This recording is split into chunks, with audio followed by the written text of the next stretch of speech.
Assalamualaikum warahmatullahi wabarakatuh. Alhamdulillahi ala ihsani wa syukur wa la taufiqi wa amtinani. Asyhadu an la ilaha illallah wahdahu la syarika lahu ta'ziman li sya'ni wa asyhadu anna nabiyyana Muhammadan abduhu wa rasuluhu atta ila ridwani.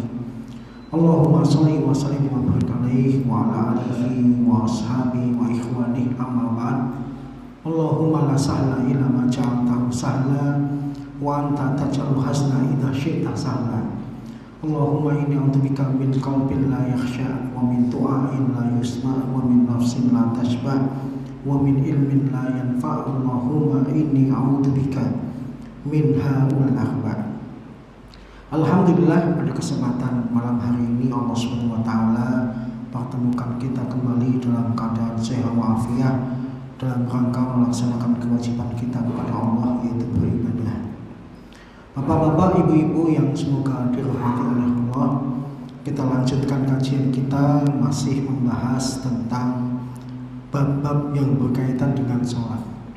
Setelah di pertemuan kemarin kita membahas tentang jamak sholat, maka seperti yang sudah saya sampaikan dan saya janjikan, pertemuan hari ini kita akan membahas tentang qashar sholat. Tapi yang pertama berkaitan dengan istilah.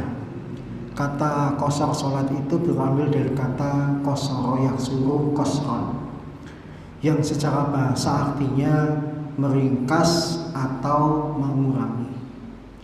Adapun pengertian qashar yang dihubungkan dengan sholat adalah mengurangi jumlah rakaat sholat yang awalnya 4 menjadi 2. Sehingga dengan pengertian ini yang boleh diqashar cuma 3 sholat saja, yaitu zuhur, asar, dan isya.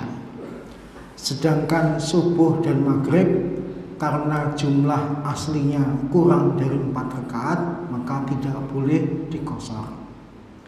Kalau di logika, maghrib kalau diqashar masih menyisakan 1 rakaat. Yang nggak bisa dilogika itu subuh. Udah jumlahnya 2 dikurangi 2 jadi berapa? 0. Maka kita mungkin bisa berhusnudon. Orang-orang yang pernah sholat subuh itu mungkin subuhnya diqashar. Udah awalnya 2 dikurangi 2 jadi berapa? 0 gitu ya. Tapi ini husnudon yang salah, karena tidak ada qashar pada subuh dan maghrib. Dan ini hanya berlaku untuk sholat wajib saja. Dalam sholat sunnah juga tidak dikenal istilah qashar. Jadi nggak ada ceritanya duha kok diqashar, tahajud diqashar, dan sholat-sholat sunnah yang lain juga diqashar. Jadi hanya sholat wajib, yaitu sholat zuhur, asar, dan isya saja. Kemudian yang kedua, dalil tentang qashar sholat. Kalau di pertemuan kemarin kita membahas jamak sholat itu di Al-Quran terkesan tidak dalil yang jelas, adanya cuma di dalam hadis, berbeda dengan qashar. Kalau qashar sholat di dalam Al-Quran ada, di dalam hadis juga ada. Kalau di dalam Al-Quran misalnya apa? Misalnya Bapak Ibu bisa membuka Quran surat An-Nisa ayat 101. Ketika Allah Subhanahu wa taala berkata, wa idza darabtum fil ardi falisa alaikum junahun an taqsuru minas sholati in khiftum ayaftinakumul ladina kafaru. Jika engkau melakukan perjalanan di bumi, maka tidak berdosa, tidak mengapa engkau mengqashar sholatmu. Jika kalian khawatir orang-orang kafir akan memberikan fitnah kepada kalian. Innal kafirina kanu lakum aduwwam mubina. Sesungguhnya orang-orang kafir itu adalah musuh yang jelas bagi kalian. Di dalam ayat ini An-Nisa ayat 101 secara jelas Allah menyebutkan tentang qashar sholat. Meskipun konteksnya adalah dalam peperangan, ketika dalam peperangan seorang itu takut diserang musuh, maka dia boleh mengqashar sholatnya. Kemudian di dalam hadis ada dialog antara Umar bin Khattab dengan salah seorang sahabat yang lain yang bernama Ya'la bin Umayyah radhiyallahu anhu. Ketika Umar bin Khattab safar dengan beberapa sahabat dan itu dalam kondisi aman, sudah tidak perang, Umar bin Khattab kemudian memimpin sholat dengan dikosor. Setelah sholat itu selesai, kemudian Ya'la bin Umayyah bertanya kepada Umar bin Khattab, "Kenapa engkau mengkosor sholatnya? Padahal kita itu bukan dalam konteks perang, bukan konteks dalam ketakutan. Kenapa dikosor?" Seakan-akan Ya'la bin Umayyah protes karena Quran surat An-Nisa 101 itu diperbolehkannya kosor cuma satu sebab saja, yaitu peperangan. Maka Umar bin Khattab kemudian menjawab, "Aku pernah menanyakan hal yang sama persis dengan pertanyaanmu kepada Rasulullah ketika beliau masih hidup." Kemudian Rasulullah SAW menjawab, "Tilka shadaqah tasaddaqallahu bi alaikum faqbalu sadaqatah."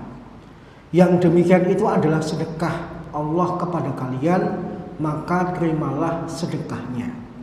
Sehingga dengan dialog antara Umar bin Khattab dengan Ya'la bin Umayyah ini bisa dipahami, ternyata mengkosor sholat itu konteksnya bukan ketika perang saja, tetapi konteks dalam safar biasa, safar dalam keadaan aman pun diperbolehkan untuk mengkosor. Kemudian hadis yang lain yang berbunyi dari Aisyah radhiyallahu anha dari Nabi SAW, "Awwalu ma furidatis shalah rakaatain."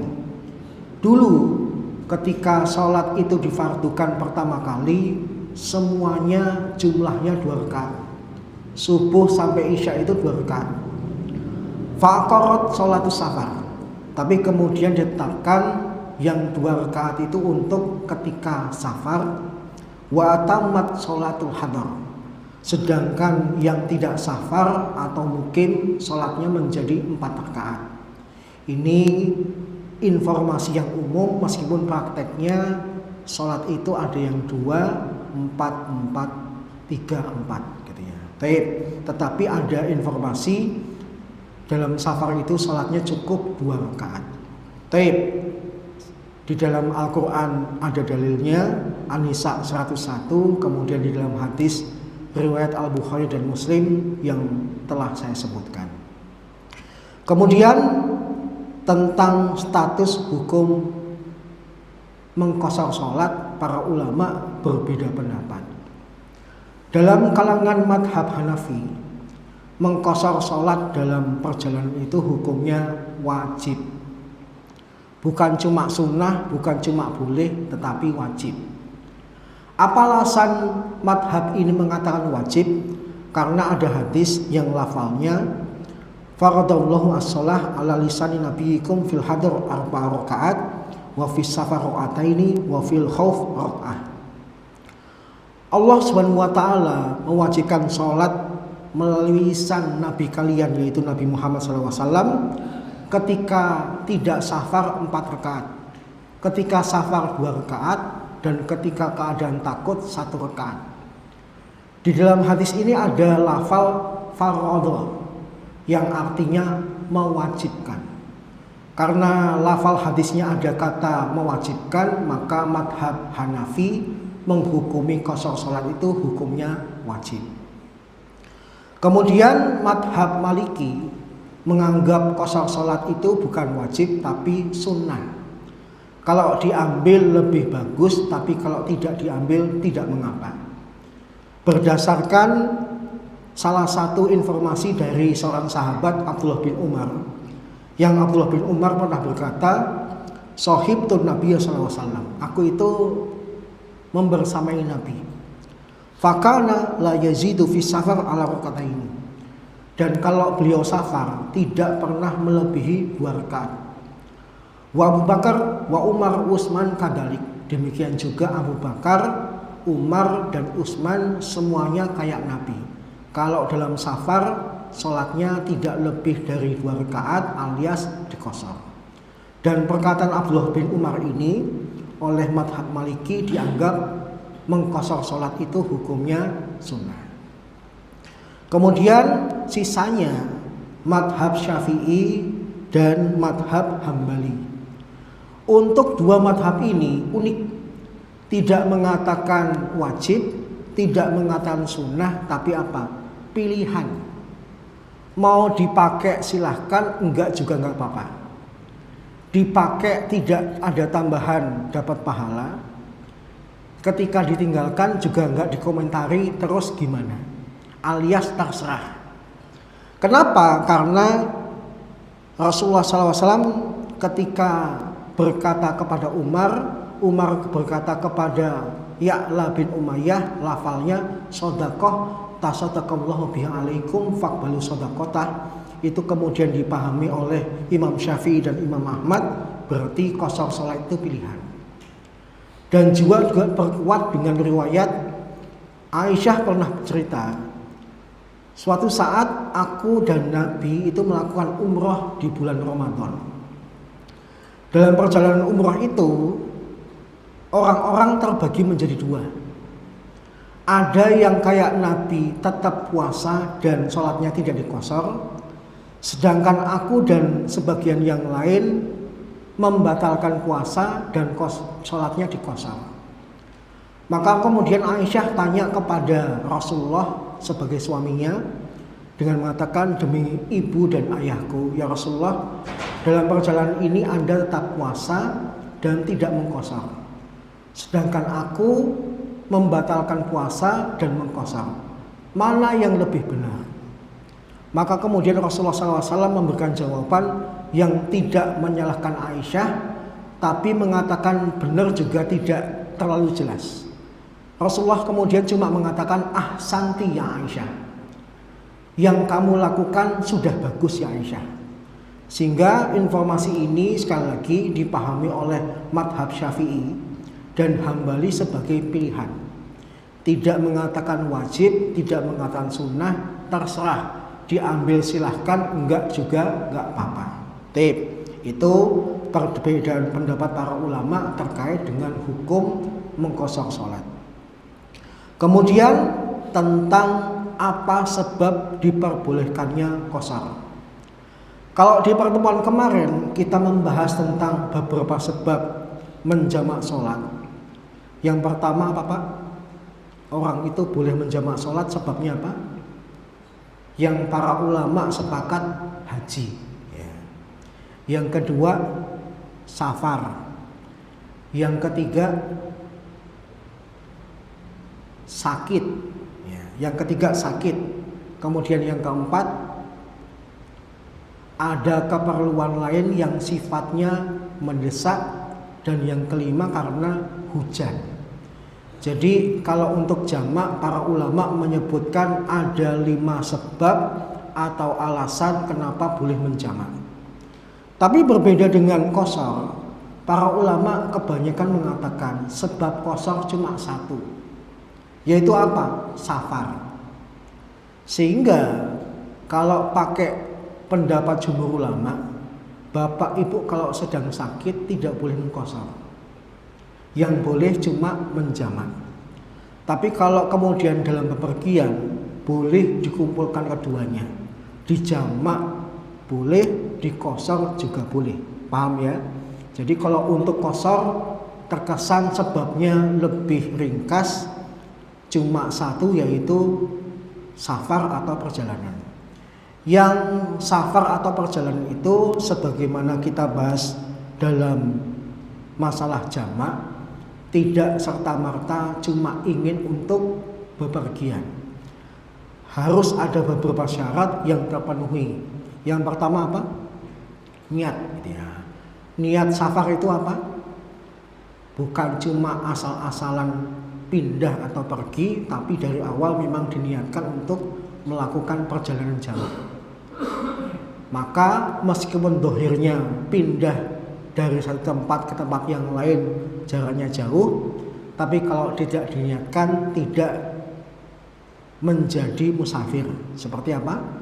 Kemarin kita beri contoh, orang yang diculik.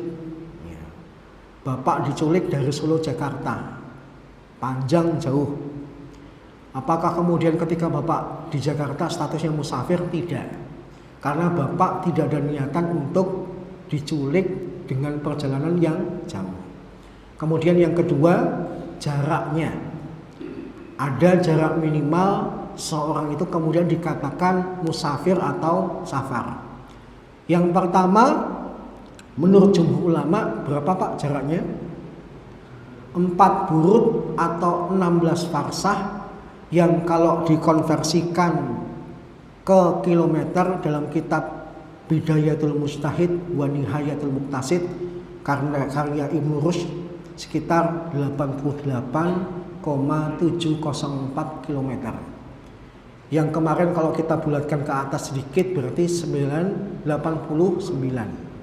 Kalau 89 susah ingatnya, dibulatkan sedikit lagi ke atas sekitar 90 km.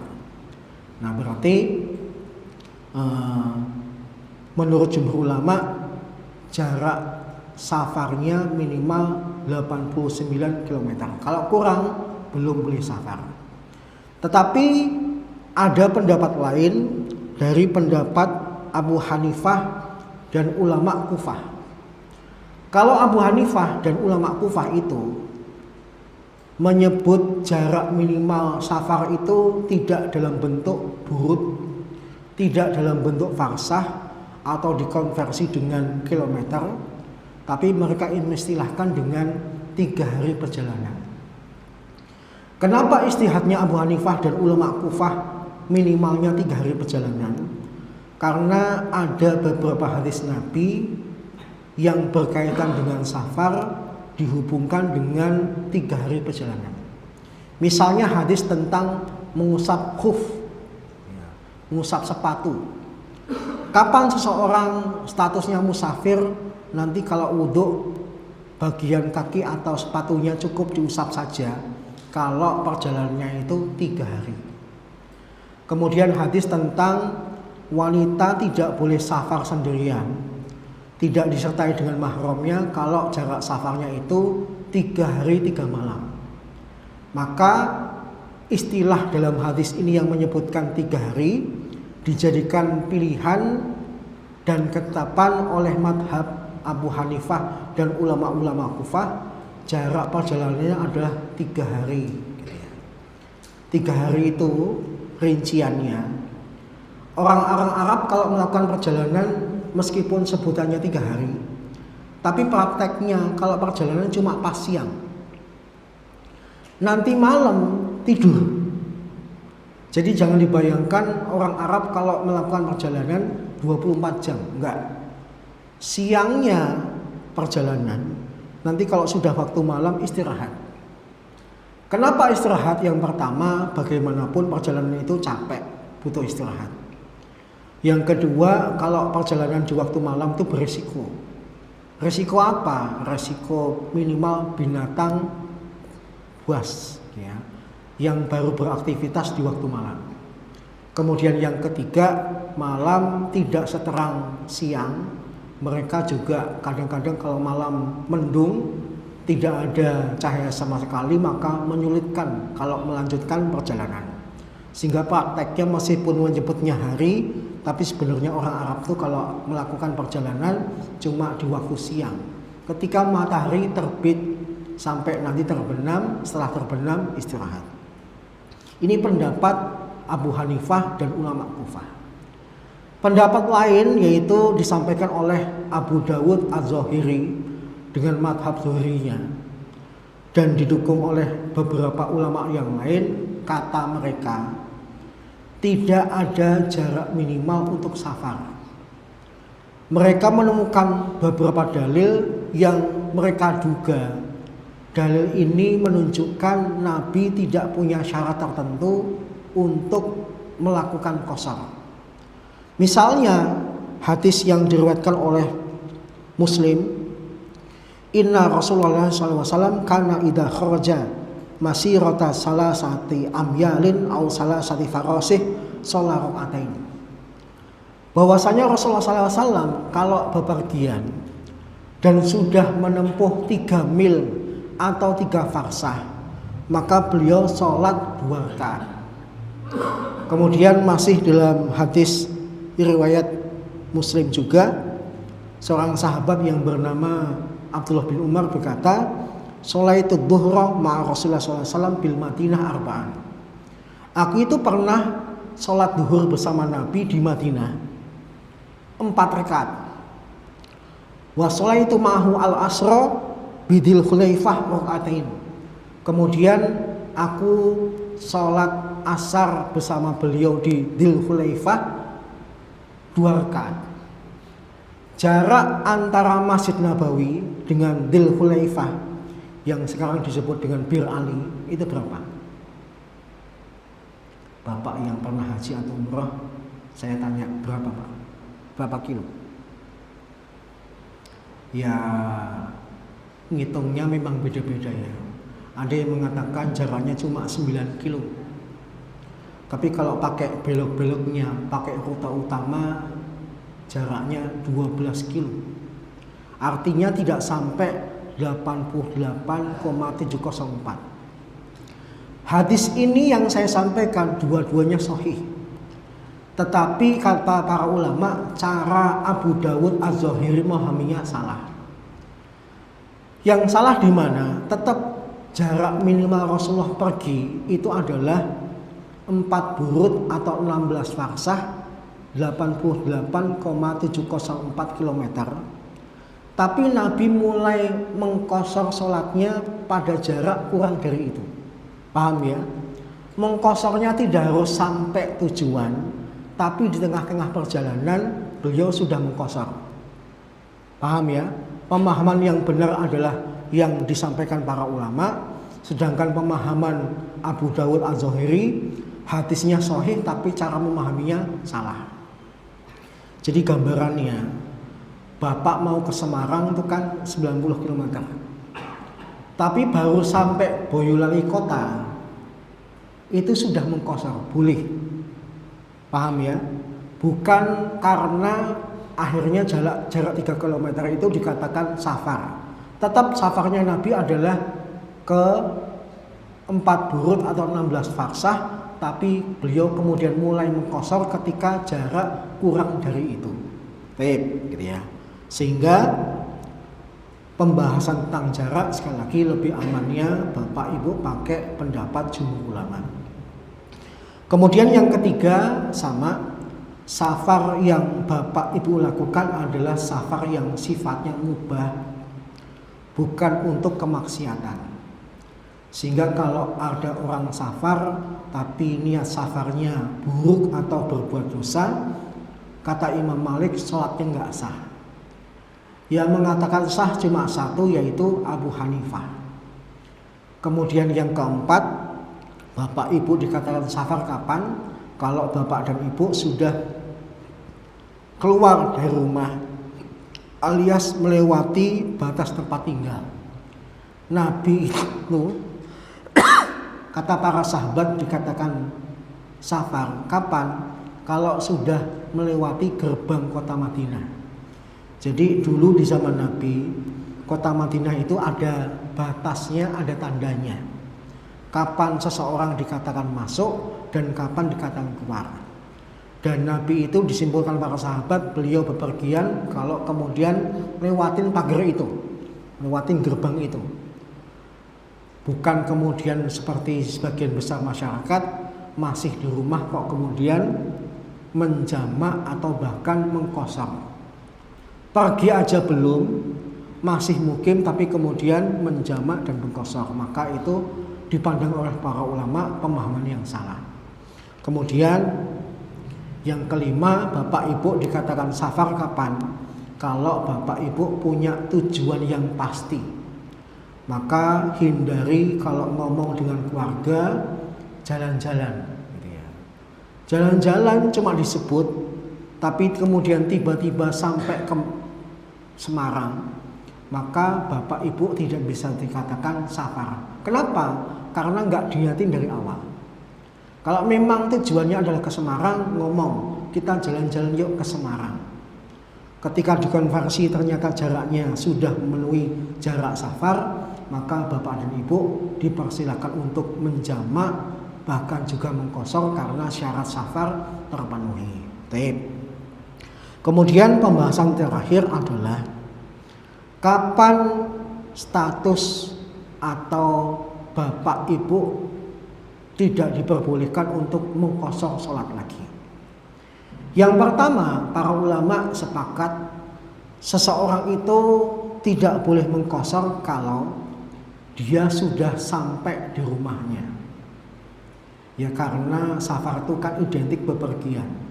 Kalau sudah pulang berarti status bepergiannya selesai, status musafirnya tercabut. Maka bapak ibu kalau sudah pulang sudah tidak safar lagi, tidak boleh mengkosor sholat lagi. Kemudian yang kedua, kalau dalam safar itu ternyata terjadi perpindahan niat. Yang awalnya statusnya musafir hanya ingin tinggal sementara, tapi tiba-tiba dirubah menjadi mukim. Misalnya bapak atau mas dapat WA dari sebuah perusahaan di Jakarta. Mas, misalnya Mas Duta, kami undang ke Jakarta, ke kantor kami, silahkan temui kami jam 9. Maka Mas Duta berangkat dari Solo ke Jakarta. Tapi ketika sedang naik kereta, di tengah jalan dapat WA lagi. Mohon maaf, kita tidak jadi wawancara kerja. Mas, langsung kami angkat jadi karyawan tetap. Tahu-tahu WA-nya gitu. Awalnya niatnya Mas Duta adalah tidak menetap di Jakarta, tapi karena dapat info berikutnya diangkat jadi pegawai tetap, akhirnya niatnya berubah. Kalau gitu saya diangkat jadi pegawai tetap, saya bakal tinggal di Jakarta, mukim di Jakarta. Maka di perjalanan status musafirnya Mas Duta terhapus, terangkat. Sehingga ketika Mas Duta nanti di Jakarta tidak boleh mengkosor. Paham ya? Karena berubah niatnya, yang awalnya tidak menetap jadi menetap. Kemudian yang ketiga, karena sudah melewati batas waktu safar. Hanya saja para ulama berbeda pendapat batas waktu yang berkaitan dengan hari dalam safar itu berapa. Kalau menurut jumhur ulama Maliki, Syafi'i dan Hambali, bapak ibu itu dikatakan safar kalau menetapnya selama 4 hari. Berarti kalau sudah hari kelima, status safarnya tercabut, sholatnya seperti orang yang mukim, seperti orang biasa. Paham ya? Kalau tiba di Jakarta Senin, berarti boleh mengkosornya Senin, Selasa, Rabu, Kamis, Jumat, tidak boleh mengkosor. Kemudian menurut Abu Hanifah dan Sufyan Ats-Tsauri, mereka mendapatkan riwayat Nabi itu pernah mengkosor sampai 15 hari. Pendapat yang kedua. Kemudian pendapat ketiga yang disampaikan oleh Abdullah bin Abbas, Nabi itu pernah melakukan perjalanan di suatu tempat dan mengkosor di tempat itu sampai 19 hari. Dan ini hadis yang sahih. Sehingga terjadi perbedaan pendapat di antara para ulama sebenarnya batas harinya itu kapan. Ada yang mengatakan 4 dan ini pendapat jumhur ulama. Ada yang mengatakan 15 hari, ada yang mengatakan maksimal sampai 19 atau 20 hari. Seingat saya yang mengatakan 20 hari itu adalah Ibnu Qayyim Al-Jauziyah. Kalau lebih dari hitungan ini, maka tidak ada riwayat atau pendukungnya. Sehingga kalau misalnya kita buat kesimpulan menengah, minimalnya 4 hari, maksimalnya sampai 20 hari. Paham ya? Tapi umumnya kita sih kalau pergi keluar kota nggak terlalu lama, sehingga kita pakai pendapat jumhur ulama saja. Di luar kota itu saya status musafirnya atau safar boleh mengkosor cuma sampai 4 hari saja. Lebih dari itu saya akan sholat seperti biasa. Selesai pembahasan masalah kosor. Moga-moga bermanfaat dan dipahami. Kalau ada pertanyaan saya persilahkan. Bapak mau tanya? Sampun ya. Ya. Minggu kemarin mau tanya kosor ya, saya bilang tema pekan depan ya, sudah sampaikan jadi nggak tanya. Ya. Bapak belakang ada yang tanya? Oh sih.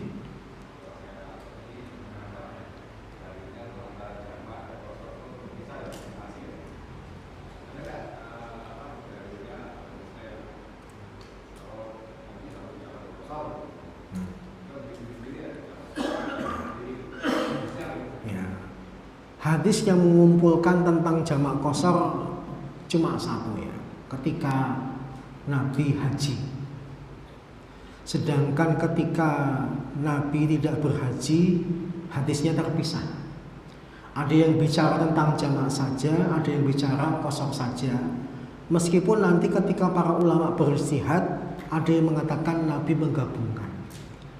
Tapi secara dohir, secara nas, secara tekstual, yang menggabungkan jamak dan qashar tanpa khilaf adalah ketika haji. Adapun ketika safar biasa, ada yang berpendapat dalil ini cuma jamak, dalil ini cuma qashar. Meskipun ketika diistihati oleh para ulama, ada juga yang mengatakan ini jamak qashar. Gitu. Wallahu a'lam bishawab.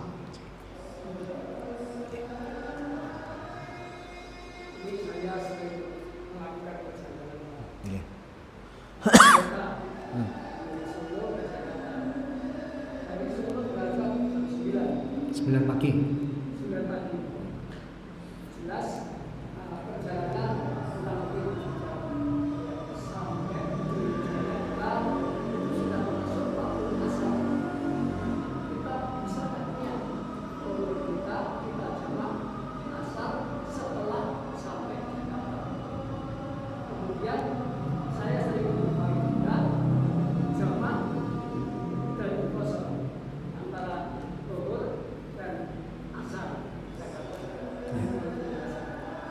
Tip yang pertama, kalau Bapak berangkat dari Solo jam 9, perjalanan ke Jakarta sekitar 7 jam, berarti sampai di Jakarta sekitar jam 4 sore. Apakah Bapak boleh melaksanakan sholat ketika sudah masuk asar atau jam 4 tadi? Jawabannya boleh. Karena status Bapak jelas-jelas adalah safar. Kemudian syarat-syarat safar yang 5 sudah terpenuhi. Kemudian ketika melihat praktek sholatnya, Bapak sering melihat atau bahkan mungkin melakukan sendiri jamak qashar. Jawabannya juga boleh. Karena sekali lagi safar atau bepergian itu menjadi sebab dibolehkannya jamak, diperbolehkannya qashar. Sehingga ketika akan dijamak qashar tidak masalah. Wallahu a'lam bishawab. Ada lagi? Sambung?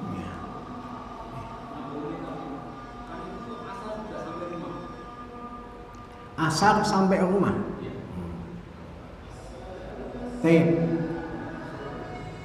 Bapak tadi ke Jakarta kerja atau pergi apa? Pagi dari Jakarta ke Jakarta, luhur dan maghrib tadi makan yakin. Oh, dari Jakarta ke Solo atau Solo ke Jakarta? Solo ke Jakarta. Oke. Ke Jakarta. Sampai di tempat Jakarta, sudah masuk. Di kereta saya tidak laksanakan, saya berniat saya akan mendapat qashar luhur di waktu asar di Jakarta. Berarti bepergian kan? Ya. Kalau kejadiannya dibalik gitu ya, Bapak dari Jakarta jam 9 sampai sore jam 4. Itu nanti prakteknya bagaimana? Gini, supaya Bapak boleh menjamak dan mengqashar, jangan langsung pulang ke rumah. Di stasiun kalau ada musola, sholat di musola. Nanti kalau Bapak sudah sampai rumah, nanti status safarnya tercabut, sehingga Bapak nanti cuma boleh menjamak, nggak boleh mengqashar. Nanti kita ada bahasan namanya as-sholah li hurmatil waqti. Sholat untuk menghargai waktu. Kayak ini sholat, tapi nanti ketika sampai di tujuan, sholat lagi. Nanti kita ada bahasan tentang sholat di kendaraan. Nanti kita ada bahasan tentang qadha sholat. Jadi sholat itu memang rangkaiannya panjang, gitu ya. Dan insya Allah kita akan bahas satu persatu supaya ketika kita ketemu kasus kita punya dasar yang kuat. Gitu ya. Wallahu a'lam bishawab. Ada lagi? Sampun? Ya. Kalau tidak ada, mungkin saya tambahkan sedikit saja ya. Tema yang belum saya sampaikan padahal ini berkaitan dengan sholat, yaitu apa? Tentang Al-Isra wal Mi'raj. Taib yang pertama, Al-Isra wal Mi'raj itu disepakati oleh para ulama sebenarnya dua perjalanan, tapi kemudian digabungkan menjadi seakan-akan satu peristiwa. Al-Isra itu adalah perjalanan di malam hari. Mi'raj itu artinya naik, berangkat dari bumi kemudian ke langit. Jadi sebenarnya dua perjalanan, tapi terkesan disimpulkan menjadi satu perjalanan saja. Kemudian berkaitan dengan kapan Al-Isra wal Mi'raj, mohon maaf, dari segi tahun saja para ulama berbeda pendapat. Apalagi dari segi bulan dan tanggal. Saya menghormati kalau kemudian ada ulama yang beristihad Al-Isra wal Mi'raj itu tanggal sekian, tahun sekian, bulan sekian. Saya menghormati. Tetapi ternyata kalau kita lihat dalam kitab-kitab sejarah, kitab-kitab fikih, para ulama menyampaikan ada banyak pendapat kapan Al-Isra wal Mi'raj itu terjadi. Sehingga Bapak Ibu ketika ada peristiwa yang diyakini peristiwa Al-Isra wal Mi'raj, diyakini silahkan. Kalau ada yang tidak meyakini, kita hormati. Karena sekali lagi jangankan tanggal, bulannya saja diperselisihkan, tahunnya diperselisihkan. Kita sepakat yang penting Al-Isra wal Mi'raj itu terjadi, bukan fiktif, bukan karangan. Kemudian yang ketiga, dalam peristiwa Al-Isra wal Mi'raj itu terjadi pembahasan. Yang berangkat itu cuma roh Nabi saja atau roh dan jasad. Dari dulu para ulama sudah berbeda pendapat. Tetapi dari perbedaan pendapat yang ada, saya lebih menguatkan kepada pendapat yang kedua. Nabi itu ketika Isra wa Mi'raj yang berangkat roh dan jasad. Alasannya apa? Para ulama berargumen dengan Quran surat Al-Isra ayat yang pertama. Subhanalladzi asra bi 'abdihi lailan minal masjidil haram ila masjidil aqsa alladzi barakna haulahu liyuriyahu min ayatina. Para ulama mengatakan Allah ketika bicara Al-Isra wal Mi'raj menggunakan kata subhana. Kata subhana itu untuk menunjukkan peristiwa yang besar, peristiwa yang agung. Dan kalau cuma yang berangkat roh saja, badan tidak, itu bukan sesuatu yang agung. Kemudian yang kedua, ayat tersebut juga mengatakan bi'abdihi. Nabi Muhammad diistilahkan dengan kata bi'abdihi. Kata abdun, hamba, itu identik roh dan jasad. Kemudian yang ketiga penguatnya adalah kalau Nabi yang berangkat cuma roh saja, tubuhnya enggak, maka tidak perlu dihadirkan hewan tunggangan yang namanya buruk. Sengaja dihadirkan buruk, kenapa? Karena yang berangkat roh dan jasad. Seandainya cuma roh saja, nggak pakai kendaraan, roh akan terbang seiring dengan malaikat Jibril. Sehingga sekali lagi kita maklumi terjadi perbedaan pendapat yang ada, bahkan dari dulu para ulama beda pendapat. Ada yang mengatakan roh saja, tetapi menurut saya lebih kuat yang mengatakan Nabi Isra wal Mi'raj itu roh dan jasad dengan tiga penguat tadi. Yang pertama kata subhana, yang kedua kata bi'abdihi, yang ketiga adanya buruk. Kemudian peristiwa Al-Isra wal Mi'raj itu Bapak Ibu sebenarnya bisa baca Sahih Bukhari.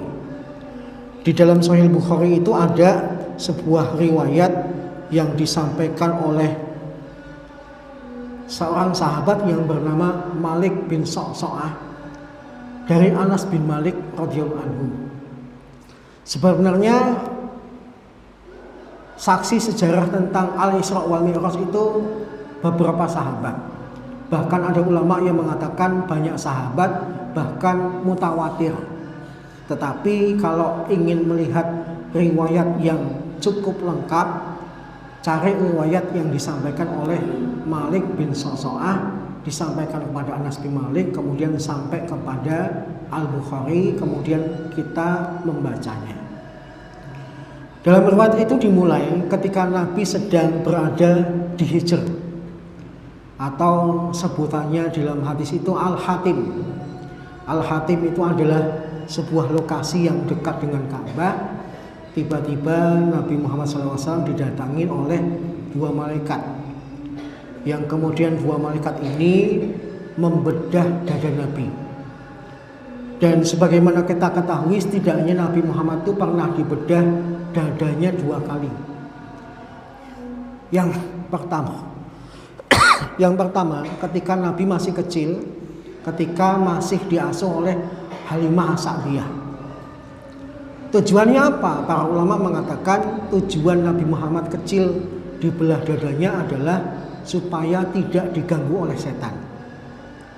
Sedangkan ketika dewasa, ketika akan melakukan perjalanan Al-Isra wal Mi'raj, dibedah lagi. Kenapa? Karena akan bertemu dengan Allah yang Maha Suci, dan Allah yang Maha Suci hanya bisa ditemui oleh hamba yang bersih, hamba yang suci pula. Maka Nabi tercatat dalam sejarah setidaknya pernah dioperasi malaikat 2 kali. Kemudian dihadirkan kepada beliau tunggangan yang mirip dengan kuda, warnanya putih, punya sayap. Dalam hadis itu cuma digambarkan tentang warnanya, sayapnya, dan kecepatannya. Kemudian Nabi agak menambahkan sedikit, buruk itu tingginya di bawah, tingginya adalah di bawah bigol, tapi di atas himar. Jadi Bapak Ibu perlu tahu 4 binatang. Yang pertama kuda, yang kedua bigol, yang ketiga buruk, yang keempat keledai atau himar. Nabi menggambarkan tingginya buruk itu antara bigol dan himar. Dan 4 binatang ini tingginya, besarnya berurutan. Yang paling tinggi besar kuda, di bawahnya ada bigol, di bawahnya lagi buruk, dan yang paling kecil, yang paling pendek adalah himar atau keledai. Yang mungkin asing bagi kita adalah bigol. Bigol itu apa? Bigol itu kawin silang antara kuda dan keledai, menghasilkan binatang namanya bigol. Dan bigol ini unik. Bigol itu cuma bisa dilahirkan, nggak bisa melahirkan. Jadi kalau bapak punya kuda keledai dikawinkan, nanti hasilnya bigol. Tapi ketika bigol ini hidup, dikawinkan, jangan harap bakal punya anak. Jadi binatang yang cuma bisa dilahirkan tapi nggak bisa melahirkan. Nabi menggambarkan cuma seperti itu. Maka bapak dan ibu perlu berhati-hati kalau kemudian ada orang yang menggambar buruk. Bahkan orang Syiah kemudian melakukan pelecehan.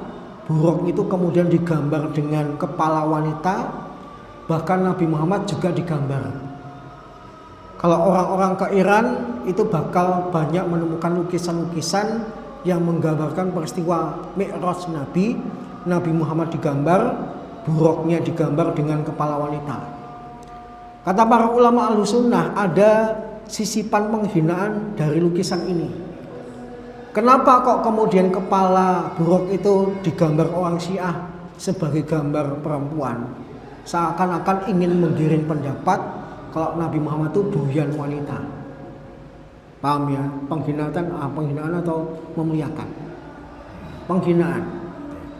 Kemudian yang lebih menghinakan lagi adalah mereka menggambar Nabi Muhammad yang pernah saya lihat pakai jubah merah dan pakaiannya seperti sultan-sultan Turki. Waliyadzubillah. Jadi bukan cuma lancang dari gambar buruknya, tapi juga lancang gambar Nabi Muhammad. Maka itu gambar yang perlu Bapak Ibu waspadai. Kemudian Nabi menggambarkan sedikit tentang Buraq. Ketika beliau mendekati Buraq, awalnya Buraq mau ditunggangi Nabi itu memberontak. Kenapa Buraq memberontak tidak mau ditunggangi Nabi di awal-awal? Karena Buraq sudah lama tidak ditunggangi. Para ulama mengatakan Buraq itu adalah tunggangan para nabi. Seandainya nabi terakhir sebelum Nabi Muhammad itu adalah Nabi Isa, jarak antara Nabi Isa dengan Nabi Muhammad sekitar 6 abad, 600 tahun. Udah lama nggak ditunggangin, kok sekarang ditunggangin lagi, sempat berontak. Kemudian ditengahkan oleh Jibril kemudian berhasil menangkan Buraq, kemudian Buraq mau ditunggangi Nabi Muhammad. Dan dalam hadis diterangkan kecepatan Buraq itu sekali melangkah jaraknya seperti mata memandang, berarti cepat banget. Imam Malik dalam kitab hadis beliau Al-Muwatta mengatakan, dalam perjalanan itu Nabi diberikan pemandangan atau peristiwa beberapa hal. Yang pertama, Imam Malik mengatakan ketika perjalanan dari Masjidil Haram ke Masjidil Aqsa, ada jin ifrit yang ngikutin beliau sambil bawa obor dari api. Nabi Muhammad nengok terus ke belakang, takut kalau jin ifrit itu bisa menyusul Nabi. Kemudian Jibril paham dengan kekhawatiran Nabi. Kemudian Jibril mengajarkan kepada Nabi sebuah doa, yang ketika Nabi melantunkan doa itu, dengan izin Allah jin ifritnya jatuh dan api atau obornya itu padam. Di perjalanan itu juga Nabi SAW diperlihatkan tentang orang yang membawa kayu bakar yang begitu banyak, tapi kemudian gak kuat untuk memikulnya. Harusnya orang itu membawa kayu bakar semampunya, tapi orang ini numpuk terus sampai kemudian tidak bisa memikulnya. Kata para ulama ditakwilkan, itu adalah gambar orang yang serakah, orang yang sebenarnya tidak sesuai dengan kapasitasnya, tapi menyanggupi sebuah pekerjaan. Tidak layak untuk jadi insinyur, tapi kemudian nyanggupin proyek. Itu gambaran orang yang, peristiwa itu digambarkan orang yang numpuk kayu bakar yang banyak sampai kemudian gak bisa dipikul. Dalam perjalanan itu juga Nabi mencium bau yang harum. Kemudian Nabi tanya kepada Jibril, ini adalah bau Masyitah dan keluarganya. Masyitah itu menurut pendapat yang kuat bukan nama orang, tapi nama profesi. Karena Masyitah itu dari kata mustun yang artinya sisir. Siapa dia? Dia adalah wanita yang hidup di zaman Fir'aun, yang profesinya nyisirin rambutnya anak-anak Fir'aun. Perlu Bapak Ibu ketahui, Fir'aun itu seperti raja umumnya, punya ratu, punya selir. Dengan ratunya yang bernama Asiyah gak punya anak, tapi dengan selir-selirnya punya anak. Nah, salah satu anaknya itu kalau habis mandi gak nyisir sendiri, tapi ada petugas khusus, seorang wanita, yang suatu hari ketika Masyitah nyisirin rambut anak Fir'aun, sisirnya jatuh, kemudian dia menyebut nama Allah. Anak Fir'aun kemudian kaget, kamu tadi nyebut nama siapa? Kemudian wanita ini mengatakan, aku nyebut nama Allah. Ditanya, Allah itu siapa? Allah itu adalah yang menciptakan kita, disembahan kita. Kemudian anaknya mengatakan, bukankah Tuhan kita adalah Bapakku? Kemudian Masyitah menyangkal, bukan, Bapakmu itu makhluk, Khalik sebenarnya adalah Allah. Kemudian diadukan kepada bapaknya. Fir'aun kemudian marah, diinterogasi, diminta untuk murtad, tapi tidak mau. Akhirnya Masyitah dan keluarganya semuanya dihukum mati. Tapi sebelum mati Masyitah bikin permintaan, tolong nanti tulang aku dan keluargaku dikumpulkan di sebuah kain kafan dan dikuburkan di tempat yang sama. Maka Fir'aun pun mengabulkan permintaannya. Dan konon ketika Nabi Isra, beliau mencium harumnya bau tulang masyitoh dan keluarganya karena mati dalam keadaan beriman. Dan satu lagi Imam Malik menambahkan, Nabi perlihatkan tentang orang yang dirobek ujung mulutnya, dari ujung mulut sampai ke samping.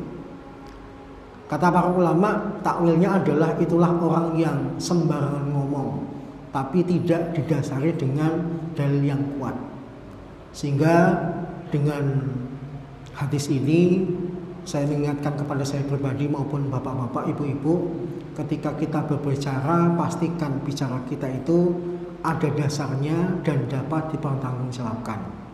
Karena konsekuensi kalimat atau kata yang tidak ada dasarnya nanti berpotensi mulut kita, bibir kita digunting sampai kemudian menuju ke belakang muka, sampai kemudian akhirnya Nabi tiba di Masjidil Aqsa. Menurut Ibnu Katsir, yang lebih tepat adalah Nabi ngimamin roh para nabi nanti setelah dari langit, bukan ketika Nabi sampai di Masjidil Aqsa untuk pertama kali. Dan ketika di Masjidil Aqsa, Nabi menambatkan buruk di salah satu tempat. Kemudian sempat ditawari Jibril dengan 2 minuman. Satu adalah khamr, satu adalah susu. Ketika Nabi kemudian pilih susu, Jibril mengatakan, laqad ikhtartal fitrah, sungguh kamu sudah memilih fitrah. Dengan dalil ini tentang susu, maka sebaiknya kalau bapak ibu seorang muslim kalau ditanya minuman favorit apa, jawabnya susu. Islam tidak melarang bapak suka kopi, jahe, STMJ dan sebagainya. Saya mengakui itu minuman yang enak, lezat, bergizi, bermanfaat. Tapi umumnya minuman yang paling disukai Nabi itu apa? Susu. Sayangnya sunnah minum susu itu malah dipakai orang kafir. Orang kafir itu maka kita lihat badannya besar-besar. Kenapa? Rajin minum susu. Sedangkan kita kecil-kecil. Kenapa Pak? Kurang susu. Kurang susu. Makanya sebuah usulan ya kepada Gurunda, kepada takmir, supaya masyarakat kita itu terbiasa minum susu pas subuh barokah. Kali-kali minumnya susu. Ya. Jangan teh terus gitu ya. Setuju nggak? Pas subuh gitu ya. Di Masjid Pasar Kliwon itu apa Pak yang terkenal? Masjid Pasar Kliwon tempatnya Pak Habib itu Pak. Masjid Raudhah gitu ya. Itu kalau subuh kopi jahe. Itu orang udah seneng. Ya, Asegaf ya, Masjid Asegaf. Itu orang sudah seneng. Apalagi kalau nanti suguhannya susu. Keren. Dan bahkan satu-satunya minuman yang Nabi punya lafal khusus, doa khusus ketika minum itu ya cuma susu. Ya. Doa minum susu apa? Ya nanti dicari ya, gitu ya. Susunya belum ada. Nanti kalau susunya udah ada, baru kemudian baca doanya. Saya itu pernah ke Australia. Orang depan saya itu kelihatan gangster, naiknya Harley, badannya gede, tatoan. Meskipun tatoan, tapi orang Australia itu hobi kalau belanja itu susu. Susunya kalau belanja itu sampai literan, 10 liter, 15 liter dan sebagainya. Sedangkan saya orang Indonesia ketika di Australia nggak minum susu. Saya kemudian akhirnya kepikiran inilah sunnah Nabi yang dilupakan oleh kebanyakan umatnya. Saya yakin kalau kita kasih minum susu gitu ya, susu sapi loh, bukan susu yang lain gitu ya. Insya Allah badannya kuat-kuat. Baik, demikian. Moga-moga bermanfaat. Kurang lebihnya mohon dimaafkan. Kita tutup bersama dengan doa kemuliaan Allah Subhanahu wa taala. Asyhadu an la ilaha illallah wa astaghfiruka wa atubu ilaik. Assalamualaikum warahmatullahi wabarakatuh.